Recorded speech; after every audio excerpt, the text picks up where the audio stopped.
Good morning, everyone. We are Team Fokit, and we are presenting to you sustainable edible cutlery. Next slide, Shobit. This is our executive board. Next slide. Now imagine a world where you don't throw your spoon away. Instead, you consume it. At the same time, imagine farmers don't have to burn their crop residues anymore. I'm presenting to you a solution that converts agricultural waste into sustainable cutlery. We are not just replacing plastic, we are redesigning the life cycle of waste. Next slide. Uh, yeah, sorry. But why does this matter now? Because we are standing at the intersection of two urgent gaps. Plastic bans are accelerating demand for alternatives, but scalable, affordable substitutes are missing right now. At the same time, crop residues burning continues because farmers lack profitable alternatives. The impact? It is generating a lot of air pollution. This creates a supply surplus on one end and a demand vacuum on the other. We connect these two gaps in one sustainable value chain. Next. But if alternatives exist, why hasn't the problem been solved? Because most substitutes fail at scale. Some compromise durability, some are too expensive, others claim sustainability but still require industrial processing. The industry has been forced to choose between cost, performance, and sustainability. But our product, one innovation that eliminates all trade-off. Next slide. Now, presenting to you our edible cutlery, and we have the prototype ready. We present to you the Fokit. The Fokit. This is the mango flavor here. Our edible cutlery is engineered to be sturdy, affordable, and sustainable simultaneously. Made from agricultural waste like sorghum and wheat chaff, it withstands hot liquids. It has a 12-month shelf life as well, and it offers flavored options. It comes in various options: mango, chocolate, vanilla, mint, you name it. We have the mango flavor here. It can be eaten like a cracker, or if you don't wish to eat, you can compost it later as well. But most importantly, it transforms pollution into profit, creating income for farmers, value for businesses, and impact for the planet. Next slide. So Akshit covered most of the part, but I would still like you to go through the process of creating this. First, there is cleaning, and then there is grinding. And the raw materials that we are using here, first, beginning from the cleaning process, we have sorghum here, and then wheat, and then rice, jaggery, salt. So these compositions vary slightly based upon the flavor that we are trying to generate. And then we go through the blending process and then molding, where we use heat resistance and which can withstand up to 80 degrees Celsius. So this heat resistance here gives the innate capacity to the product to withstand higher temperatures, because the product would be reaching into the places where the temperature is really very high. And as Akshit mentioned, it has a shelf life of 12 months, obviously vacuum sealed. So until the 12-month time period, it will not get rancid. And the next slide, please. Yeah, so this slide focuses on the size and the growth of the market. As you can see, the global market prediction of this edible cutlery market is projected to be $41.4 billion. Yes, I know it's not that big market, not that big a $1 trillion industry like AI industries, but it still has a CAGR of 7.6%. And the Indian market is currently valued at 3.09%. And what exactly is driving this growth? So the regulatory practices by Indian government, such as Indian Plastic Waste Management Rules that was introduced in 2020-22, including the EPR, Extended Producer Responsibility. So if I am a producer, I am producing plastic straws, I don't want to go everywhere and collect the waste that I generated. That is just increasing the logistics cost. So I would rather choose something that would cover up for its own and could be disposed of easily. Next slide, please. Yeah.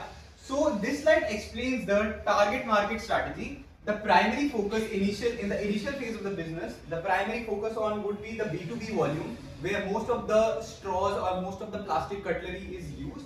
The airlines, railways, IRCTC, kitchen, or Swiggy, Zomato, we could partner up with them, and we could also help them fulfill their CSR responsibilities. And then comes the secondary channel, the brand visibility. We can partner up with events, weddings, club events, and etc. etc.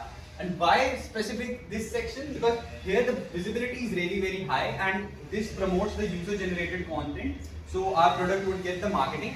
And for the future avenues, we have decided this third bucket, the B2C future, where we would target the environmentally conscious people. Next slide, please. Okay, so now that we've covered all of this, Manthan did mention a brief overview as to how we'll be going into market. But if we have to go into the specifics of how the go-to-market strategy would look like and how the execution of this whole model would look like, so there are basically three models, three steps into this whole phase, I'd say. First is how we actually get the raw materials that we need to actually, make the product in the first place. So we are partnering up with beyond bulk supply contracts with farmers, and also because India is currently focusing a lot on sustainability in the first place. So these farmers and the markets that we are trying to capture here, they have a future scope as well, because in the current time as well, we are trying to, as a country and economy, go towards the sustainability side. So that covers the part that why people would want to partner up with us in the first place. It gives them profit for the ways that they were not getting anything. It removes pollution, so all of that factors are covered here. The next part is also that we would, in future, when we are actually growing as a brand, we actually have customized branding options, because brands these days, as our economy is growing and as our economy is also developing, brands also want some sort of sustainability factor aligned to their image for the social persona of it. So we can provide the customized branding, because we, as a brand and as a company itself, we are providing them with a lot of sustainable options, because this cutlery is completely edible. It's not generating any sort of waste even in the long run. The next, we are having carbon credits. So with this slide here, next slide. So these are the three phases as to how we'll be going into the market in the first place. Firstly, we want to target so it's a conservative strategy. We do not want to just capture everything in the first place, because we understand that as a new brand and as something which is it's also new, sustainability is not very relevant in India as of now. So firstly, it's a conservative estimate that we want to do hyper-local B2B. It is B2B in its essence, but it's hyper-local in the first place. So places which are near to you, let's say targeting Delhi NCR only in the first phases, going into restaurants, going into cloud kitchens. So our unit economics will be validated, which the financial will be explained in the later run. Phase 2 would be institutional expansions. Again, this is B2B focused, but a little bit more wider scope, because as a brand, when you're developing and your visibility, as Manthan explained, gradually increases, we want to also partner up with airlines, railways, hotels and everything. So these are big brands, and they would partner up with you once you have some sort of brand visibility, which we want to achieve here in the first phase. In the third phase, we have the D2C one. So consumers, they consume what they see. That is the basic of it. So if they can, in these first two phases, our main goal is to reach that phase only, that we get some sort of visibility and credibility in the persona and the space in the first phase. The next slide. Okay, talking about marketing, we'll be pitching ourselves as an eco-cool, environmentally friendly brand, while also providing many interesting flavors like mint, jeera and peri peri for our edible cutlery. As we have already shown you, this is the mango flavored one. Right, we'll also be entering into marketing partnerships with and Horeca chains, which would be likely to buy our products, and leveraging a unique dining experience alongside our environmental sustainability. The combination of these will be a key USP. Now, apart from this, we'll be using digital marketing, partnering up with micro-influencers and platforms like Instagram to show our whole story, our entire journey, right from the farm to your table, how we are processing the farm waste into edible, delicious foods. Next slide, please. Right, so in the initial phases, as you already covered, we'll be focusing to appealing to high-end B2B clients, providing white labeling, customized packaging. Say, for example, we're selling to Indian coffee house. We can have their brand, their name and logo here on our spoons, on our cutlery, which will then improve their appeal and focus on their branding as an environmentally conscious brand. This B2B focus also unlocks visibility amongst our end stage customers that we'll focus on in our later stages of expansion, and also unlock lower CAC per unit because of the higher volume that selling and marketing directly to B2B provides. Now we'll be covering our financials. Next slide, please. Okay, you can look at the total addressable market of 8,400 crores.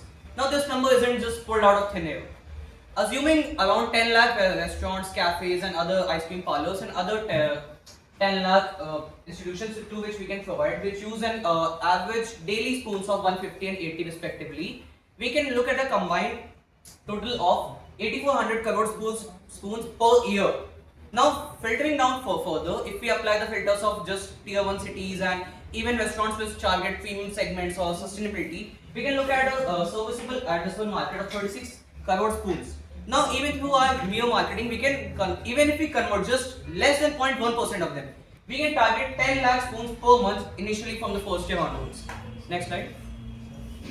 Now, here's our unit economics of what the unit cost would be in making each spoon. As you can see, the total cost of making each spoon would be around 2 rupees, and the various breakups are given here. I will not bore you with the numbers. We would sell each spoon for around 4 to 5 rupees. The gross margins would be 50%. Next slide. Here's our detailed revenue estimations for the following next 5 years. We can see that the revenue keeps rising, and even the fixed costs, they keep decreasing due to our operational efficiencies. The EBITDA keeps increasing. I have not calculated the net profit here because that is not relevant that much for a startup in its initial stages. Mainly the direct costs, you can see, they make up the major chunk of the cost, but as we scale up, they'll keep decreasing due to our operational efficiencies. Next slide. Here's our EBITDA projections for the next 5 years. We will be achieving over 100% CAGR with these EBITDA margins, and initially starting out, we would not need much funding, only around 1 or 2 crores, because starting from the first year onwards, we will be cash flow positive and we will be earning a positive EBITDA, so we will not require much funding from anywhere. But we have shortlisted some government schemes. As you also know, the government has started promoting ragi, millets, and hard cereals. So if we pitch this to them that we are building something of this, they would be agreeing to this too. Moving on. So you must be wondering about why we're just talking about spoons when just about spoons. So we are looking at the market which is basically talking about eating. Everybody over here must have ordered Maggi and Nescafe. You're getting a hot spoon. So why is it we're talking about edible spoons at this point of time? Let me just classify the competition right now into two experiences. First one is functionality and second is sustainability.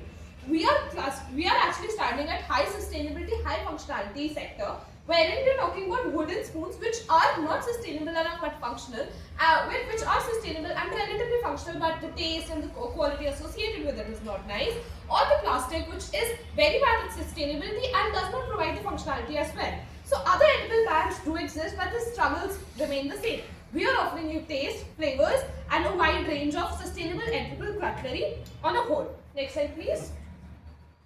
So first of all, what are the 4 different competitive advantages we are basically experiencing is cost leadership. Agri-waste is 40 to 60% cheaper than what a food grain produced edible spoon would be. That is why we have been relying on using agri-waste and not virgin grains in order to produce our spoons. Secondly is the proprietary technology which we'll be using in order to integrate our flavors into the spoon, making it more better utility and a better experience for the customer as a whole. And third is supply security. Now we will be signing a supply security, basically a contract with the FPOs, which are food processing organizations, with the farmers across with the help of a lot of government schemes, so that every farmer which has a food agri-waste or is eligible for a food agri-waste contract with bigger companies can help us and will actually help us to secure that entire supply chain in order to get a competitive advantage over it. And last, with early integration with the help of cloud kitchens, because today most of the startups which have been into HoReCa industry, especially the restaurant industries, are changing their model into cloud industry, into cloud kitchens. That is why we want to target the cloud kitchens first of all, providing them with edible spoons such that we get a first mover advantage, and we can actually secure this demand side as well. Next slide, please. So let me help you with the triple line bottom line impact. So now we are not just one of those business plans which are not creating an impact overall. Like for every 1 ton of cutlery we are producing, we are actually displacing 250 kilograms of plastic, and that is why we are helping in reducing PM2.5 emissions. Secondly, we are generating additional income for farmers and helping in rural employment as well. And thirdly, the governance. EPR, in that is extended producer requirement, is a big thing which has been forced upon by the government, and that is why this is the impact which we'll be creating across the business. Next slide, please. Yeah, so let me just summarize our model entirely with the help of what we call as the credit loop. So first of all, using the agri-waste will help prevent crop burning, which is that we are not using virgin grains. It's also leading to food security as a whole, and we'll be using that agri-waste in order to make these edible spoons. Secondly, these we are actually, now that agri-waste, let's say the rice which has been harvested or the wheat which has been harvested leaves with some stock at behind, which is usually burnt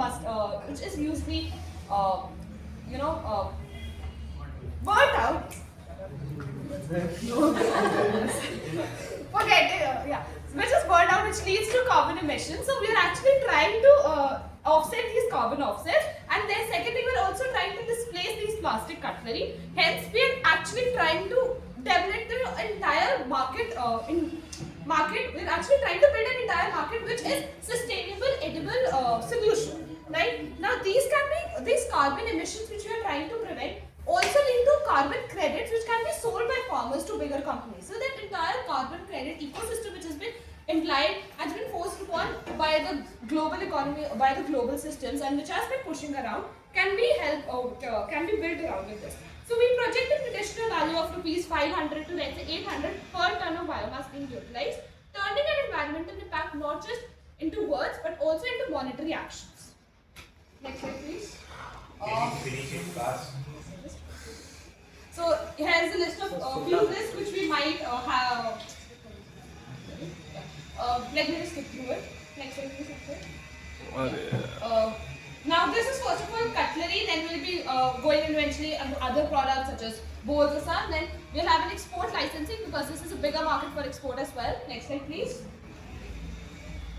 Yeah. Okay, So so join the edible revolution and be a partner with us to scale up to 1 million units per month. and this could be your maybe in future eating the cutlery and eating the spoon. So let's get into this vision together and let's give a big round of applause for Pocket. Now we open the floor for questions. Questions? Yes, Akshay. So many questions. Yes, Akshay. Okay, so how are you different from any other brands? That like I remember a brand on Shark Tank. So how are you different? How are you Okay, so I remember there was a brand on Shark Tank America, and that was a season 2011 episode. And as Vinayak sir has told us many a times that a startup idea is never bad, it's always about the timing. And 2011, I believe, was a really bad timing because the government was not emphasizing on ESG, the government was not emphasizing so much on reducing the carbon footprints and plastic waste. So there was no actual tangible fine and what do you say? That's all. So basically the timing was exactly not right. Today where we are standing is being focused upon, let's say 2030 was the SDG goal. We are into 2026, 2 months into. Do you think any country across the globe has been reaching very, nearby also to that goal? Yeah, So today where we are standing is on the time. Amazon and I got some brands. So Okay, how are you? so Apart to from answer, to answer your question, okay, so we have two completely different offerings. Firstly is the sustainability metric of it, the way we're not only upscaling, upcycling farm waste which would otherwise be burnt as stubble and ruin the Delhi air, but we're also creating cutlery of it, so we're not requiring any plastic to be produced and then disposed of.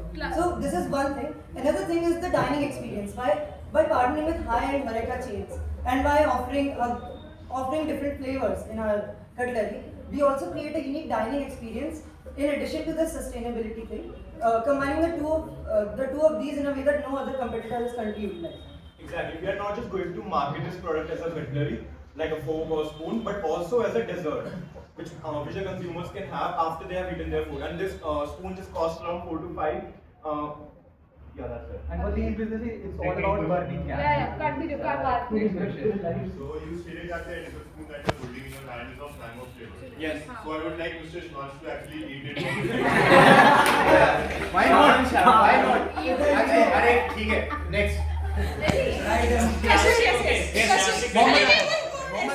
अरे कौन है यार कौन Brand that has appeared on Shark Tank that is incredible. It also offers different tastes for their cutlery. So how are you going to differentiate? If it was good, then it would have worked. Virgin. Okay, so there are two concepts which is producing edible cutlery does exist. There are two concepts basically associated with it. One is virgin grains, which is the wheat which has been used. The wheat, if you know the upper part, or the upper part, the shaft is something which is not appropriate for human consumption.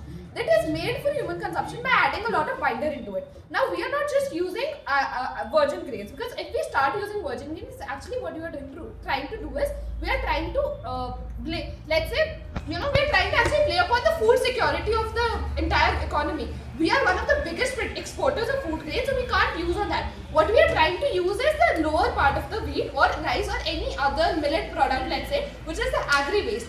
Now, why do you think for edible cutlery or for any cutlery which is a very secondary part of any HoReCa value chain, a food security security of the country has to be questioned for it. So what they were trying to do was they were trying to use that grain wala part and not the shaft wala part or the niche stalk wala part. We are trying to use the agri waste which is basically discarded or burned by the farmers to produce this cutlery. Okay. Aryan. Aryan? Yes. Okay, so मंथन आपने तो polymers वगैरह पढ़ रखा है. The only reason plastic cutlery works is because polymers होते हैं, बड़ी chains होती है, CC bonding होती है, tensile strength ज़्यादा होती है. How is this going to replace something जिसकी tensile strength ज़्यादा है? Okay. How is this going to be better in terms of? Okay, so could you please go back to the slide? Yeah. नहीं, एक slide आगे. Yeah. That's it. नहीं, एक और. वो flow वाली में जहाँ पे पानी आगे भाई आगे. पीछे अरे आगे या पीछे? गवारी है. तो आपने बोला पॉलीमर बाइंड कर जाता है, पॉलीमर डिफरेंट प्रोटीन्स होते हैं, ठीक है. That the same logic applies here as well. Sorghum, wheat, rice, jaggery. अब आप देखते हो बिस्किट कैसे बनता है. बिस्किट तो प्लास्टिक के पॉलीमर का खाता नहीं है, तो वो भी ऐसे ही बनता है. या तो बिस्किट तो ब्रिटल भी होता है. So that's what we are trying to say, that this cutlery is brittle, but ये जो 80 डिग्री की इसकी strength है, and the thing you were talking about tensile strength, that comes through structure and the material.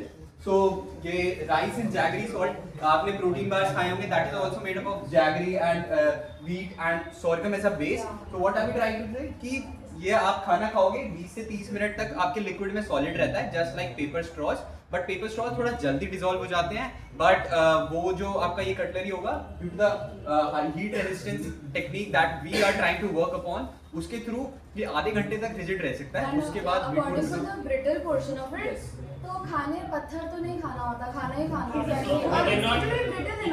So let's say I am trying to have a steak, so can I not have stuff like steak? Can you have steak with plastic spoons? Hard plastic, yes, a lot of. No, but there's a etiquette dining for every sort of cuisine. So the steak Okay, you're talking third about. question. Steak is always eaten with metal like cutlery first of all. Okay, so मेरा question बड़ा simple सा है. तुम्हारी कैक कितनी है, customer acquisition strategy क्या है, और फंडिंग रिक्वायरमेंट्स क्या क्या है, और फंडिंग सोर्सेज, क्योंकि मेरे को ये सब चीजें बिल्कुल समझ नहीं आई. पूरा नहीं बताना और उसका नेक्स्ट क्वेश्चन. ओके, मेनली कैक उन बिजनेसेस के लिए होती है जो कस्टमर्स पे मेनली फोकस करते हैं. मुझे ये कस्टमर को पकड़ना है, तो मुझे कितने पैसे पे करने पड़ेंगे उसके लिए. We are acquiring B2B channels. We are acquiring brands as a whole. We are targeting restaurants as a whole. So that's the metric which is not relevant. Next, funding कहाँ से आएगी? Starting the first year onwards, we are EBITDA positive. Next, there are other government schemes. Let me open my file. Startup India Yeah, Startup India Seed Fund Scheme, and there's another of Innovation and Agri Entrepreneurship Scheme of the government which can work. Any other question? What was So B2 पर business तुम्हारा model लेंगे, क्यों customer acquisition strategy क्या है तुम्हारी, क्योंकि ultimately तो तुम्हारे बिजनेस है, तुम्हारे कस्टमर्स है. that was a very simple idea कि हम एक तरह से एनवायरनमेंट को प्रोटेक्ट कर रहे हैं, and that would also help those company. If Swiggy partners with us, उनकी भी ESG पूरी होती है, environmental sustainable governmental. So you are counting on them to So basically a symbiotic relationship. हम भी, हमारा भी बिजनेस ग्रो करेगा एंड उनकी भी CSR पूरी होगी. Another point, there's certain cafes and restaurants which normally cater to the premium segment of the market. We are targeting them. We are not